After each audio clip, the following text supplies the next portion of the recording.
To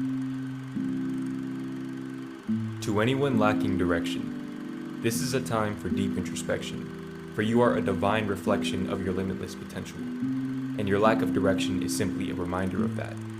We seek out our purpose but neglect to seek out ourselves. Our potential lies upon the shelves of our subconscious mind. The gift of sight is often found in the hearts of the blind, and your soul responds in kind. Your inner calling doesn't hang up, and your inner wisdom doesn't subside.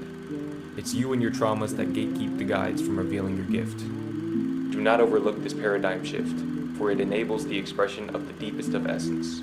The soul's effervescence is only to be found through presence.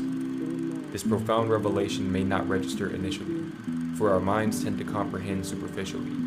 But once you amend your mind's limitations and learn to reside in the core of creation, you will transcend the chaos and confusion. The delusions of doubt will suddenly fade into obscurity, and any beliefs that are rooted in impurity will pass that hazy horizon.